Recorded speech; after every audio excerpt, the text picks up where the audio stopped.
अस्सलाम वालेकुम। मेरा नाम डॉक्टर मोहम्मद अकील है। पिछली कुछ दहाइयों से हमारे मुल्क में गुर्दे के अमराज बहुत तेज़ी से बढ़ रहे हैं, जिनमें सबसे ज़्यादा गुर्दे में पथरी बन जाने का मरज़ है। ये गुर्दे में पथरी बनती क्यों है, इसकी वजूहात क्या हैं, इस तरह से इससे बचा कैसे जा सकता है, और अगर एक दफ़ा पथरी निकलने के बावजूद दोबारा क्यों बन जाती है, इस मुख्तसर सी वीडियो में मैं आपको ये बताने की कोशिश करूँगा। देखें, अल्लाह ताला ने हमारे जिस्म में यानी इंसानी जिस्म में दो गुर्दे रखे हैं, बाएं तरफ और दाएं तरफ। दोनों गुर्दों से पेशाब की एक नाली निकलती है जिसे यूरेटर कहा जाता है। ये यूरेटर आगे जाके मसाना या पेशाब की थैली जहाँ पेशाब आके इकट्ठा होता है वहाँ जाके मिल जाती हैं। मसाने से एक और बारीक पेशाब की नाली निकलती है जिसे यूरेथ्रा कहा जाता है। गुर्दे हमारे जिस्म में फिल्ट्रेशन का काम करते हैं, यानी ये हमारे खून में ऐसे अज्जा जो कि हमारे जिस्म के लिए नुकसानदेह हैं, जिनका हमारे जिस्म में रहना हमारे जिस्म की नॉर्मल फंक्शनिंग के रास्ते में रुकावट बनता है, उसको हमारे जिस्म से पेशाब के ज़रिए बाहर निकाल देते हैं। गुर्दे की पथरी एक वक्त में एक गुर्दे में भी बन सकती है और दोनों गुर्दों में भी बन सकती है। ये गुर्दे की पथरी ना सिर्फ गुर्दों में बल्कि जो ये पेशाब की नाली जिसे यूरेटर कहा जाता है वहाँ पे भी आपको मिल सकती है। इसके अलावा मसाने में और यूरेथ्रा में भी मिल सकती है। गुर्दे की पथरी मर्द और ख़वातीन दोनों में पाई जाती है।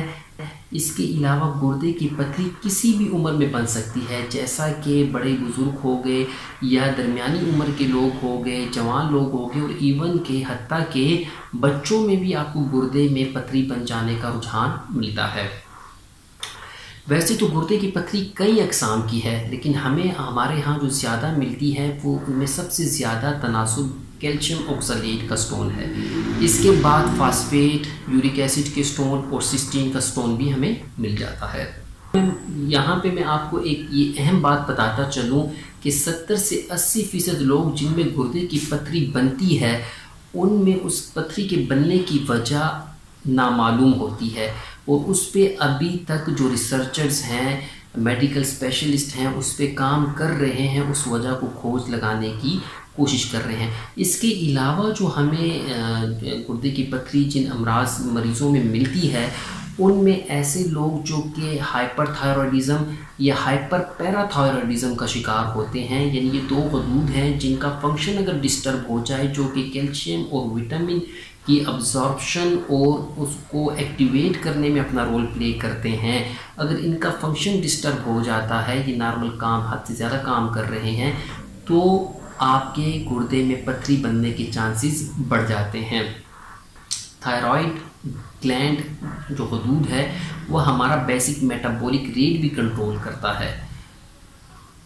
जब बेसिक मेटाबॉलिक रेट आपका बढ़ जाता है तो उसके नतीजे में जो फुजला हैं आपके जिस्म में, आपके खून में ज़्यादा शामिल होते हैं और किडनी पे ओवरलोड हो जाता है एक तरह से। इसकी वजह से गुर्दे में पथरी बन जाने का रुझान भी बढ़ जाता है। इसके अलावा ऐसे मरीज़ जो किसी वजह से हरकत कम करते हैं, यानी कि या तो उनकी जॉब की नौयत इस किस्म की है, उनके पेशे का लेवल इस किस्म का उनका पेशा इस किस्म का है कि वो ज़्यादा देर बैठे रहते हैं, हरकत नहीं करते, या फिर ऐसे मरीज़ जो किसी वजह से बिस्तर पर हैं कई कई हफ्तों से या कई कई महीनों से बिस्तर पर पड़े हुए हैं और उनकी हरकत बिल्कुल ना होने के बराबर है, उनमें भी गुर्दे की पथरी बन जाने का रुझान बढ़ जाता है।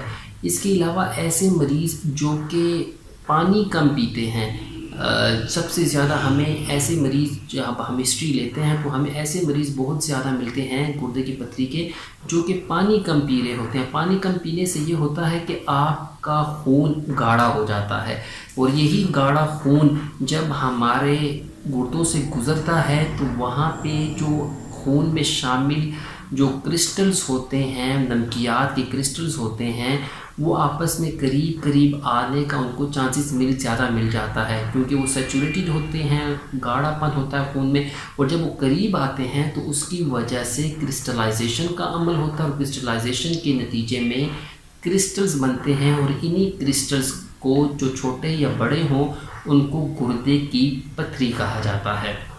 इसके अलावा ऐसे लोग जो सुस्ती की वजह से पेशाब रोके रखते हैं, पेशाब नहीं करते, उनको अर्ज हो रही होती है, हाजत हो रही होती है, लेकिन वो जबरन पेशाब रोके रखते हैं, तो उनमें भी गुर्दे की पथरी बन जाने का रुझान बढ़ जाता है। जैसा कि सर्दियों में अक्सर लोग सुबह होने के इंतज़ार तक यूरिन रोके रखते हैं, सुस्ती की वजह से चाह के यूरिन पास नहीं करते वॉशरूम, उनमें भी गुर्दे की पथरी बनने का मर्ज़ बढ़ जाता है। कई सारे बैक्टीरियाज ऐसे होते हैं, इन्फेक्शंस ऐसे होते हैं जो कि हमारे गुर्दे में पथरी बनाते हैं।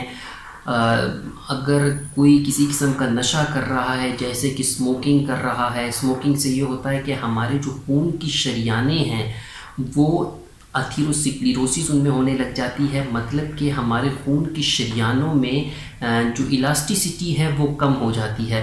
इलास्टिसिटी कम होने से हमारी खून की शरियानें मोटी हो जाती हैं, उनमें वो एक फ्लेक्सिबिलिटी नहीं रहती, और यही खून की शरियानें जो कि बहुत बारीक बारीक सी हमारे गुर्दे के अंदर मौजूद हैं, वहाँ पे खून की सप्लाई उस मिक़दार में नहीं हो पाती। जब सप्लाई नहीं होती, ताज़ा खून वहाँ पे उस तरह से नहीं पहुँच पाता जिस तरह से कि पहुँचना चाहिए, तो उसके नतीजे में भी गुर्दे का फंक्शन डिस्टर्ब हो जाता है। आप ये समझ सकते हैं कि आपका फ़िल्टर ही डिस्टर्ब हो जाता है। जब फ़िल्टर ही डिस्टर्ब होगा तो वो फ़िल्ट्रेशन कैसे कर सकेगा, और फ़िल्ट्रेशन ना करने की वजह से या कम करने की वजह से वहाँ पे गुर्दे में पथरी के बन जाने के रुझान बढ़ जाता है। इसके अलावा ऐसे लोग जो अल्कोहलिक हैं, मतलब शराब नोशी करते हैं, तो ये बात जहन में रहे कि शराब नोशी से आपके जिस्म में पानी की कमी वाक़ई होने लग जाती है, गुर्दों का आर्जा बढ़ता है, और जब पानी की कमी वाक़ई होती है तो उसी तरह से जैसे मैंने पहले बताया कि क्रिस्टलाइजेशन और किडनी स्टोन बनने लग जाता है।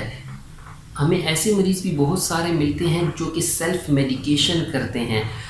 उनमें ख़ास कर ऐसे लोग जो कि विटामिन किसी डॉक्टर, मुस्तनद डॉक्टर की तजवीज़ के बग़ैर खुद ले रहे होते हैं, जिनमें सबसे ज़्यादा विटामिन डी है।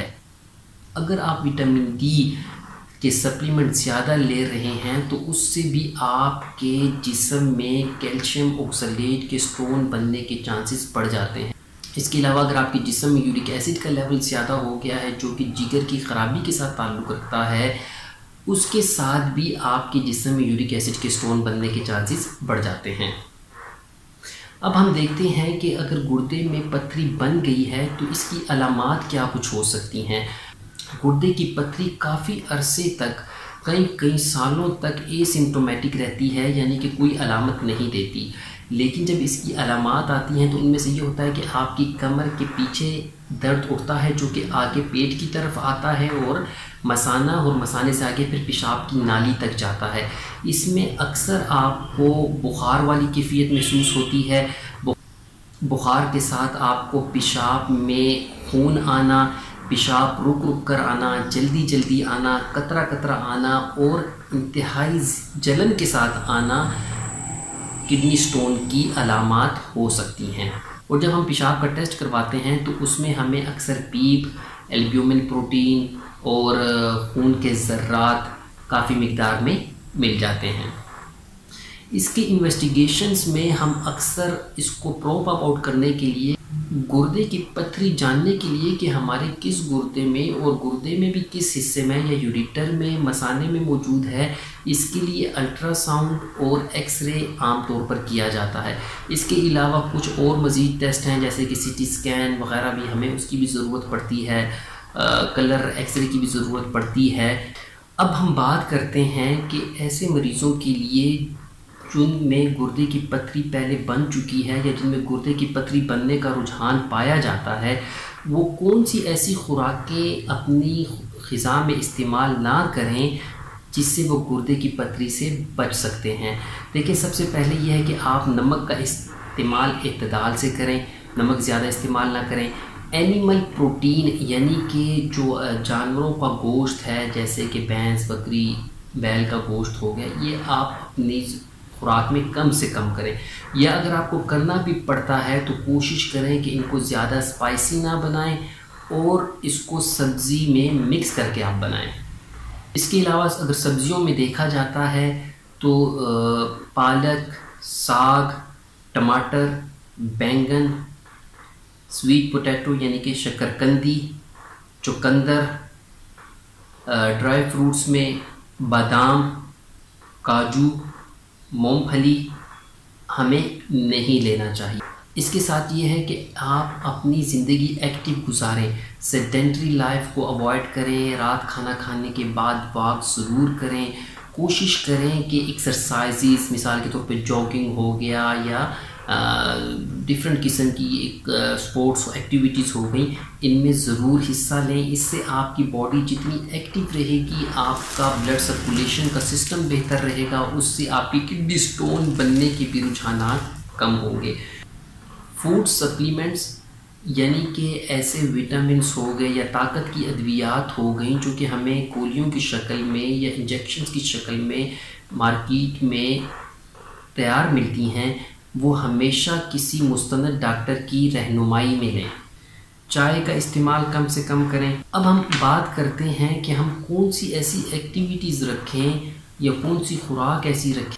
इसमें सबसे ज़्यादा अहम ये है कि आप अपना पानी का इस्तेमाल ज़्यादा रखें।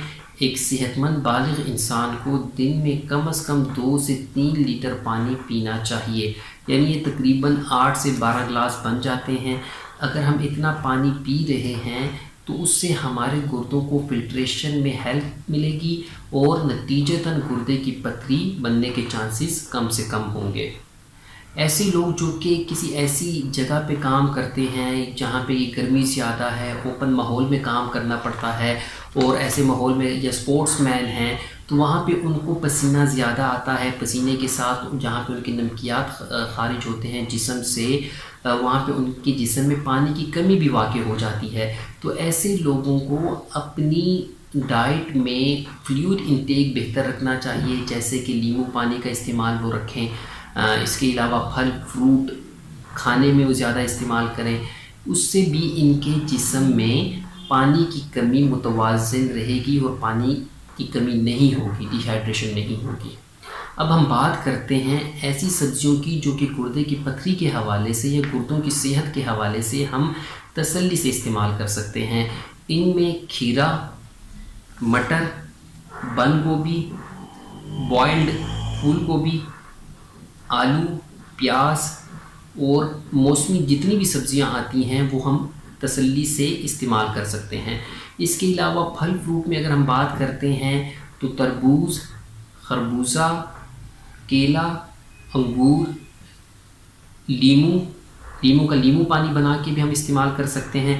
पपीता, नाशपाती, सेब और नारियल पानी हम तसल्ली से इस्तेमाल कर सकते हैं और ये फल फ्रूट गुर्दे की सेहत के लिए बेहतर भी हैं। बीइंग होम्योपैथिक डॉक्टर मैं आपको यहाँ पे ये बताता चलूँ कि जिन मरीज़ों में गुर्दे की पथरी बनती है उनमें 90% केसेस ऐसे होते हैं जो कि होम्योपैथिक दवा के इस्तेमाल से जिनके गुर्दे की पथरी ख़त्म की जा सकती है। कुछ केसेस ऐसे होते हैं कि जहाँ पे हमें सर्जरी की ज़रूरत पड़ती है और वो केसेस ऐसे होते हैं कि जहाँ पे गुर्दे की पथरी का साइज़ बहुत ज़्यादा है या वो ऐसी जगह पे फंसी हुई हैं जहाँ पे कि सर्जरी ज़रूरी हो जाती है। लेकिन आप ये बात भी जहन में रखें कि हमारे माशरे में हमें ये देखने को मिलता है कि सेल्फ मेडिकेशन का रुझान बहुत ज़्यादा है। चाहे आप होम्योपैथिक मेडिकेशन भी कर रहे हैं तो वहाँ पे खुदारा सेल्फ मेडिकेशन मतलब खुद दवाइयाँ लेने से परहेज़ करें।